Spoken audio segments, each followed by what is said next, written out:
वासरू माझं पळतंय मला बैल द्या. हा बैल पण कोण बैल देत नव्हतं. नाही नव्हतं देत. खरंच झालं ते जीवन ड्रायव्हरचं सुंदर मी बघत होतो आणि ऐकत होतो की बाबा काय आहे. सुंदर पण आम्हाला कळलं आज की काय आहे. सुंदर सुंदरच आहे. अपेक्षा आता पुसेगावला राहावं त्यांनी हीच अपेक्षा आहे त्याच्याकडून. म्हणजे 250 किलोमीटरवरून ज्यावेळेस येऊन एक नंबर करतो त्यावेळेस वेगळंच वाटत असतं. आणि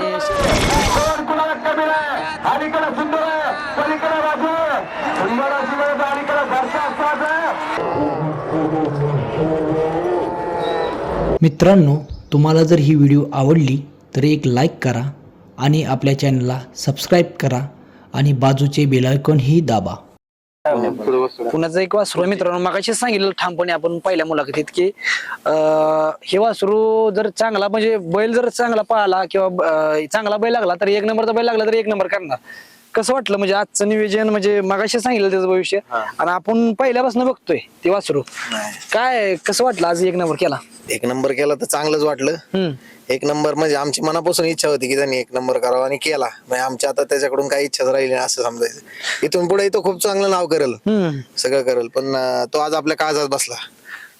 अनेक वेळा शेठ मला सांगायचं की बाबा शेठ तुम्ही अनेक लोकांना सांगत होता. खरं आहे बरं काही म्हणजे मला पण तुम्ही फोन केलं, अनेक लोकांना फोन केलं की बाबा वासरू माझं पळतंय मला बैल द्या. हा बैल पण कोण बैल देत नव्हतं. नाही नव्हतं देत. खरंच झालं ते. एक दोन जणांनी जसे की दत्ता शिंदे आहेत पतंगवाले, त्यांनी आमचे म्हणजे आमच्या शब्दावर फक्त पाहिलं आमच्या व्हिडिओ वगैरे आणि आम्हाला बैल दिला. आणि तेव्हापासून जे वासरांनी नाव चालू करायला केलं ते आजपर्यंत वासरू थांबलेलंच नाही.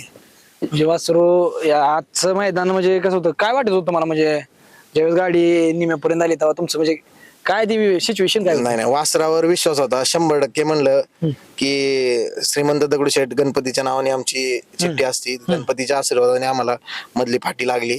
मधली फाटी लागली तेव्हा आनंद काय होता शेठ. नाही होता. आता काय सांगा आता गट सेमी फायनल.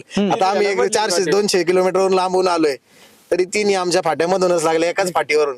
मित्रांनो कसं होतं कुठली पण गोष्ट जर खुल्या मनानं गेली ना पायरा खुल्या मनानं करू दे किंवा बैल कुठली पण गोष्ट शेठचं मन मोठं आहे. आज पण आम्हाला जीवनचा पायरा होता.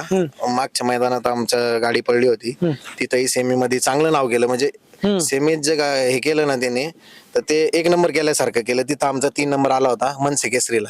त्याच्यानंतर त्याच मैदानावर आमचं ठरलं की पायरा आपण कायम ठेवू. तर आम्ही 10 तारखेला पडल्यानंतर आज 18 तारखेला इथं गर्निकीच्या मैदानात. मी आता कसं आहे माहितीये का, सुंदर जीवन ड्रायव्हरचं सुंदर मी बघत होतो आणि ऐकत होतो की बाबा काय आहे. सुंदर पण आम्हाला कळलं आज की काय आहे. सुंदर सुंदरच आहे एकदम. खरंच म्हणजे त्याचं पण कौतुक करण्याजोगं कमी आहे.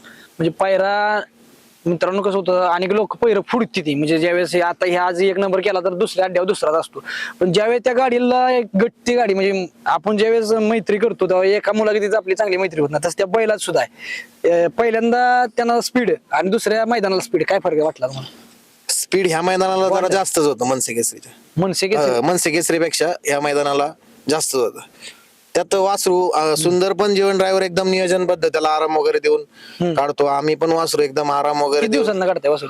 आता साधारणतः 10 दिवसाच्या अंदाजावर काढतो आम्ही वासरू. एखादं मैदान कमी जास्त असेल तर 7-8 दिवस किंवा 10-12 दिवस असं म्हणजे एखाद दिवस इकडं होईल किंवा पुढं होईल असं. आता त्याच्याकडून अपेक्षा काय आहे तुमच्या अजून पुढं. अपेक्षा आता पुसेगावला राहावं त्यांनी हीच अपेक्षा आहे त्याच्याकडून. म्हणजे पुसेगावला आणि शेट म्हणजे पहिली गोष्ट म्हणजे गटाला 4 नंबर फाटीवून बरोबर.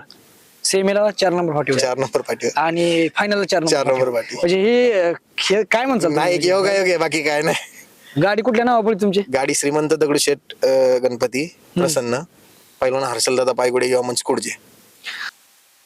गौरव शेठ कसं वाटलं आज एक नंबर केला. आनंद गगनात मावन आज म्हणजे पहिल्यांदा जी आदुरता होती आमच्या पोरांना की पोर आज रात्रभर मैदानावरती उभी जागेत झोपली नाहीत. आम्ही 250 किलोमीटर वरतून रात्री कुठे गेलता मग मुक्काम पोरांनी इथे खाली गेला बस स्टँडला. कोण बस स्टँडला झोपले, कोण सिक्युरिटी करून झोपले, कोण बैलाच्या कडेला झोपले. आज आमची 20-25 पोर आल्यात. जे पोरांच्या चेहऱ्यावरती जे आनंद आहे ना ते पाहून असं आनंद गगनात मावत नाही वासरामुळे. शेट गार भरपूर लागला असतील पण पोरांना आता गार म्हणजे पोरं झोपली नाहीत, सिक्युरिटी करून बसल्यात रातभर. रनिंगला इथं गारटली चालवून पण गारटली.